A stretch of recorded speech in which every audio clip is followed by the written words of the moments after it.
Motor mit C-Sport.de. Hallo liebe Elektrosportfreunde, noch ist es ganz schön kalt, als wir dieses Video gedreht haben, aber das Frühjahr kommt, der Sommer kommt und da haben wir das richtige Produkt für euch, nämlich einen Elektroscooter, den Ninebot ES2. Das bedeutet, es gab schon mal eine erste Generation, den ES1, den haben wir aber hier nicht, sondern wir haben die zweite, bessere Generation des Scooters von Ninebot. Kurz zu den Eckdaten. Ja, ich habe mich natürlich gefragt, wird der wirklich so schnell sein? 25 km/h habe mich raufgestellt und im Selbstversuch habe ich gleich sogar 26 km/h erreicht. Aber der Tacho heißt ja nicht, dass das auch wirklich so schnell fährt. Darum unser Geschwindigkeitstest und auch der hat ergeben, dass wir satte 25 km/h schaffen. Das ist natürlich abhängig vom Gewicht, also etwas schwere Fahrer werden möglicherweise nicht diese Geschwindigkeit erreichen. Der Akku soll euch 25 Kilometer weit bringen und das scheint doch sehr realistisch. Der Akku ist übrigens, wie wir das auch schon bei den anderen Rollern hatten, teilweise in der Lenkstange verbaut. Das bedeutet, es ist relativ unauffällig. Der Roller wiegt laut Angaben des Herstellers 12,5 Kilogramm, aber gemessen haben wir komischerweise, und das habe ich mehrfach gemacht, 12,2 Kilogramm, also etwas leichter. Trotz alledem, man kann den Roller ganz gut tragen. Ein Kind hätte aber wahrscheinlich Schwierigkeiten. Also es ist kein Leichtgewicht, aber es ist auch nicht wirklich schwer und für diese solide Verarbeitung und diese Konstruktion ist das Gewicht schon völlig okay. Der Roller hat vorne einen 8 Zoll Reifen, das entspricht in etwa 20 Zentimetern und hinten ein 7,5 Zoll Rad. Das sind, ja, ich glaube, ich weiß es jetzt nicht, 19,2 cm, jedenfalls etwas weniger. Der Motor leistet 300 Watt und soll eine Steigung bis 10% bewältigen können. Nun, ich habe es versucht mit meinem Gewicht, und das sind gerade mal 60 Kilogramm, die Tiefgarage einfach hochzukommen und das geht so bis zur Hälfte und dann geht dem Roller die Power aus. Das ist aber völlig okay, weil das wirklich sehr steil ist. Kleinere, leichtere Steigungen sind überhaupt kein Problem. Das haben wir hier zum Beispiel. Das geht prima. Ja, und der Roller trägt bis 100 Kilogramm. Er ist aber sehr robust. Ich denke, dass man auch darüber hinausgehen kann. Aber er ist für 100 Kilogramm vorgesehen.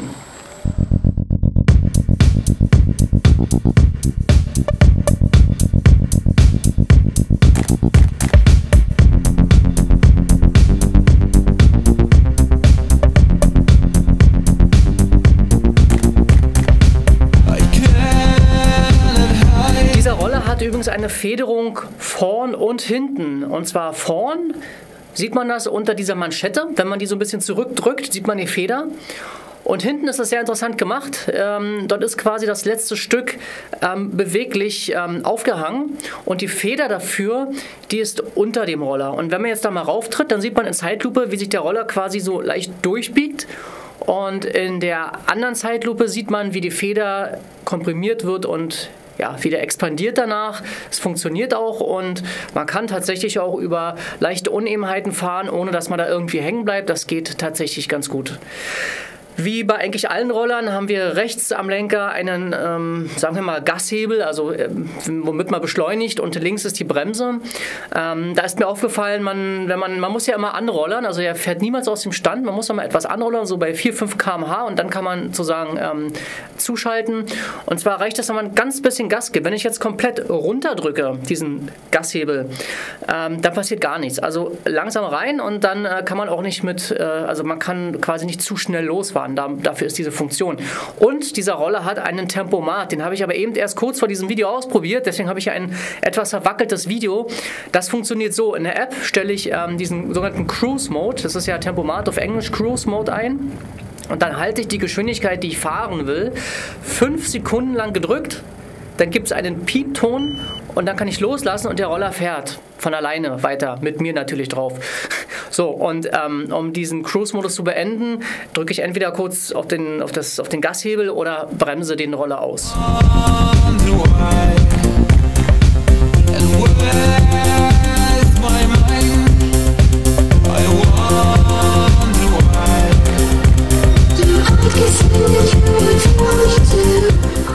Bevor es aber losgeht mit dem Roller, müsst ihr ein bisschen basteln.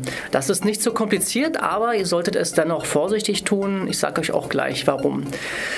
Hier kurz die Anleitung. Ihr drückt auf die Lenkstange und haltet den Kotflügel fest und dann könnt ihr die quasi entriegeln, kippt die nach oben Und dann habt ihr unten so eine kleine Metallzunge und die müsst ihr nach oben klappen, sonst ist der Roller nicht richtig verriegelt und könnte theoretisch, wenn ihr drauf drückt, wieder nach unten klappen. Also immer diese Metallzunge nach oben. Dort ist auch ein Label, da steht dran, dass diese Zunge quasi nicht zu sehen sein darf und immer nach oben geklappt sein muss. Jetzt könnt ihr noch den Ständer ausklappen, damit der Roller von alleine steht. Ja, nun seht ihr in der Lenkstange die Kabel. Da ist so ein kleiner, ich soll nicht sagen Knoten drin, aber so einmal durchgeschlungen. Den macht ihr bitte vorsichtig auf und dieses Kabel zieht ihr vorsichtig etwas heraus. Und das gleiche macht ihr mit der Griffstange.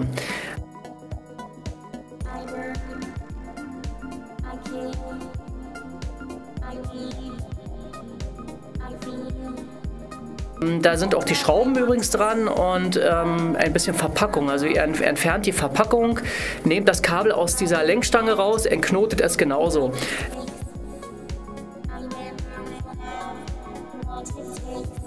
Wenn ihr euch jetzt diese beiden Stecker nebeneinander anschaut, dann seht ihr, es gibt quasi männlich und weiblich, also Stecker und Buchse, und da ist jeweils eine Nut und eine Nase. Und die müssen nachher exakt aufeinander passen. Bitte, wenn ihr das zusammensteckt, niemals mit Gewalt. Macht das bitte sehr, sehr vorsichtig.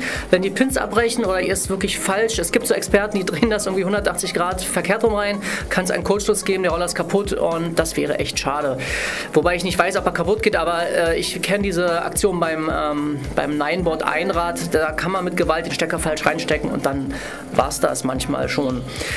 Wenn ihr diese beiden Stecker verbunden habt, dann versucht ihr das Kabel vorsichtig in der Lenkstange zu verstauen. Und zwar so, wenn ihr diese Lenkstange dann aufsetzt, da sind ja auch links und rechts Nuten, dass das Kabel nirgendwo eingequetscht werden kann. Das ist wirklich sehr, sehr wichtig. Nicht mit Gewalt. Das Kabel muss in dieser Stange bleiben, sonst könnte es sein, dass ihr es durchtrennt und einen Kurzschluss verursacht. Also bitte sehr genau darauf achten, wenn die Lenkstange eingesetzt ist, also diese Griffstange eingesetzt ist, dann ist vorne dort, wo die Lampe ist. Ja, nicht, dass ihr die verkehrt rum anbaut, das würde nämlich theoretisch gehen, sondern so, dass die LED-Lampe vorne ist.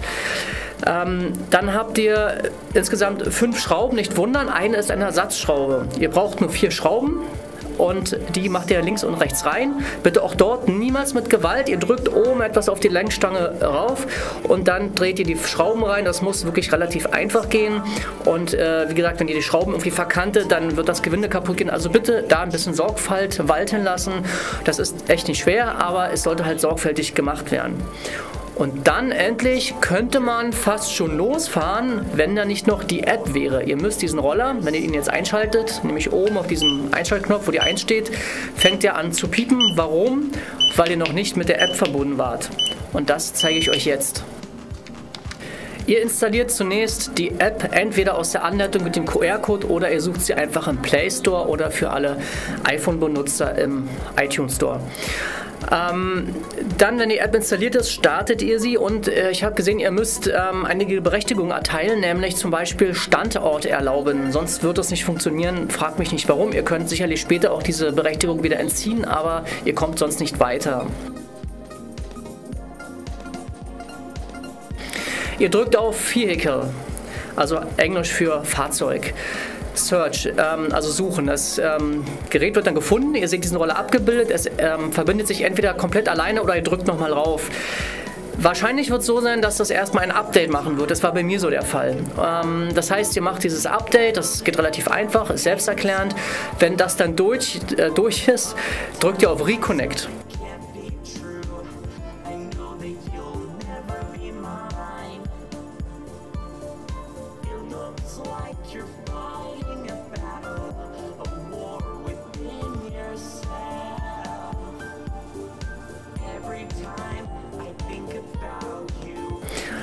Anschließend steht dort Activate NB, also Activate Nineboard und OK drücken. Damit aktiviert ihr den Roller. Vorher könnt ihr damit nämlich gar nicht fahren. Anschließend müsst ihr eine E-Mail eintragen. Achtung, es muss nicht eure E-Mail sein unbedingt. Also ich habe die nie gebraucht, das heißt, ihr könntet da irgendetwas eintragen, aber es ist vielleicht ganz sinnvoll wegen neuen Informationen oder wenn ein Software-Update kommt, dass ihr einfach informiert werdet. Ihr müsst aber keine richtige E-Mail dort eintragen. Jetzt sind wir immer noch nicht fertig. Nineboard will aus Sicherheitsgründen, dass ihr euch genau anschaut, was dort alles schiefgehen kann sozusagen. Und ihr müsst euch diese Sicherheitsbilder alle mindestens 5 Sekunden angucken und dann könnt ihr sie weiterwischen. Und das geht ein paar Mal so. Ich habe das hier ein bisschen beschleunigt. Und wenn ihr euch alle Bilder angeguckt habt, Dann könnt ihr eigentlich das Schloss aktivieren, also oder deaktivieren. Und zwar gibt es ein Speed Limit. Das kann man einstellen. Das steht, glaube ich, defaultmäßig auf 15 km/h oder so. Und wenn das Schloss offen ist, ist es quasi unlimitiert. Dann könnt ihr so schnell fahren, also diese 25 km/h. Aber sag ich mal, wenn ihr zum Beispiel jetzt diesen Roller einem Kind gebt oder schenkt oder was auch immer, könnt ihr quasi die Geschwindigkeit limitieren, das Schloss reinmachen. Ihr könnt auch den Roller mit einem Passwort schützen, so dass keiner diesen Roller quasi entsperren kann, weil die Kinder sind ja oft schlauer als die Erwachsenen. Und dann könnte euer Kind damit nicht schneller fahren als diese eingestellte Geschwindigkeit. Ja, damit sind wir in der App erstmal durch und jetzt endlich kann man mit diesem Roller fahren.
Wie ich eingangs schon erwähnte, ist der Einschalter oben dort, wo auch die Tacho-Anzeige ist.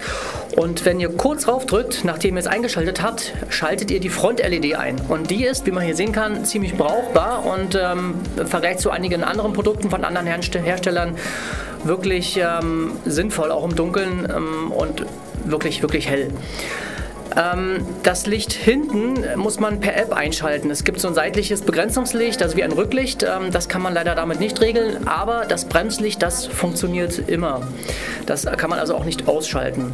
Weiterhin gibt es 3 verschiedene Power-Modi. Bei eingeschaltetem Roller könnt ihr mit einem Doppelklick zyklisch zwischen den 3 verschiedenen Power-Modi wechseln. Der erste Modus, es ist kein S im Display sichtbar, bringt euch die höchste Reichweite, allerdings auch eine limitierte Endgeschwindigkeit. Das bedeutet, der Motor ist auch etwas schwächer. Im Modus 2 sind alle Parameter ausgeglichen. Es ist ein Kompromiss zwischen Reichweite, Geschwindigkeit und Kraft. Im Modus 3, und das bedeutet, das S ist rot, habt ihr die höchste Kraft und die höchste Endgeschwindigkeit. Ihr müsst allerdings dafür Reichweite in Kauf nehmen. Das bedeutet, der Roller wird die 25 Kilometer sehr wahrscheinlich nicht erreichen. Das Gas, wie ich bereits erwähnte, ist relativ sensibel, also es sind wirklich so 1-2 mm, wo er schon losfährt, also nicht gleich so von Anfang an runterdrücken und es geht los, also wirklich langsam anfangen. Weiterhin in der Lenkerstange ist auch die Ladebuchse und die ist mit einem Gummi abgedeckt, sodass dort keine Feuchtigkeit rein kann. Wenn man den Roller auflädt, dann pulsieren diese Rücklichter langsam. Also sie werden immer hell und dunkel und im Display steht statt der Geschwindigkeit dann der Ladezustand, also wie voll ist der Akku. Da könnt ihr genau sehen, wie viel Prozent sind schon im Akku drin. Das finde ich sehr, sehr, sehr sinnvoll. Und übrigens, ihr müsst den Roller dazu nicht einschalten. Das zeigt er automatisch an. Außerdem, wie schon gezeigt, haben wir hier den Ständer an der Seite. Da kann man den Roller wunderbar abstellen und das hatten unser letzten Mal Roller, glaube ich, nicht, aber das ist wirklich sehr, sehr sinnvoll, logischerweise.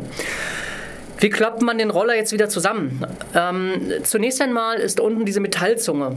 Die wird nach unten geklappt. Dann haltet ihr oben die Griffe fest und tretet mit dem Fuß vorsichtig auf diese Metallzunge und drückt den Lenker nach unten. Aber vorsichtig, wenn er klappt, dann klappt er. Und das kann ziemlich schnell gehen. Deswegen mit Gefühl.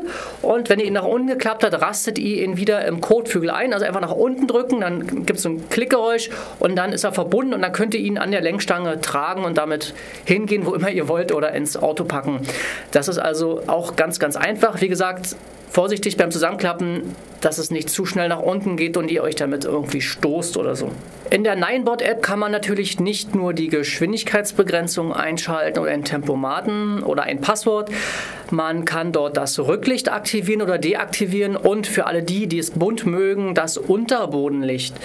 Und da gibt es verschiedene Modi. Zum Beispiel hier sieht man ein abwechselndes Blinken von 2 Farben, die man übrigens selber auch konfigurieren kann. Man kann das Licht so atmen lassen quasi. Man kann es in einer Farbe lassen, man kann alle Farben durchspielen lassen. Da gibt es also ganz viele Möglichkeiten und man kann bis zu 4 Farben je nach Modi festlegen.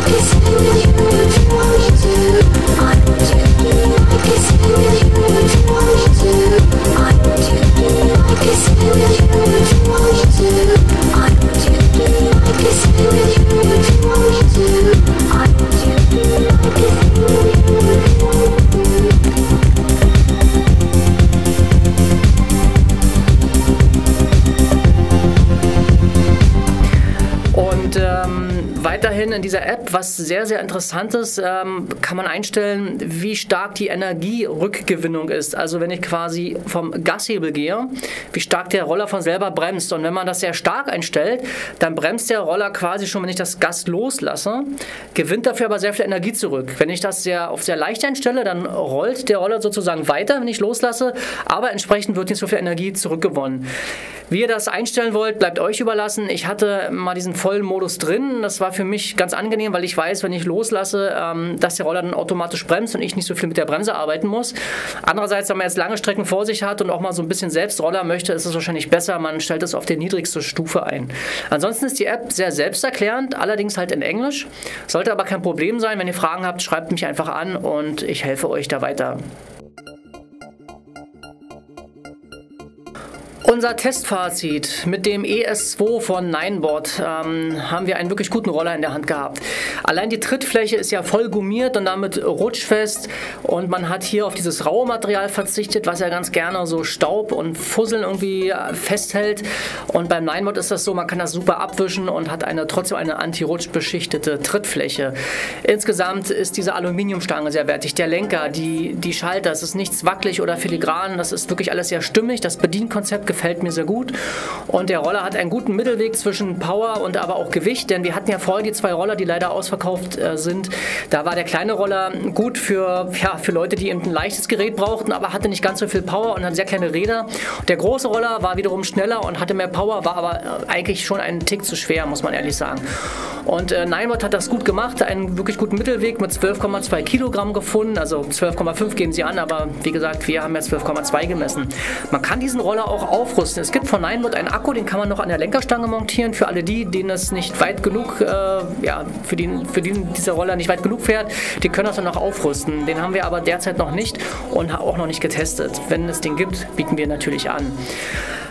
Insgesamt kann ich diesen Roller wirklich empfehlen und es hat wirklich sehr viel Spaß gemacht, damit zu fahren. Man fühlt sich wirklich auch sehr sicher und das Gerät ist, wie gesagt, sehr solide verarbeitet und wir würden uns freuen, wenn ihr das Produkt bei uns kauft und ich kann euch versichern, ihr werdet garantiert nicht enttäuscht werden vor dem Roller. Der macht wirklich wahnsinnigen Spaß.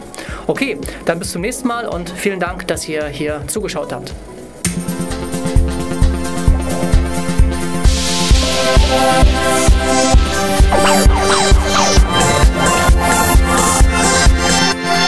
Elektro mit C-sport.de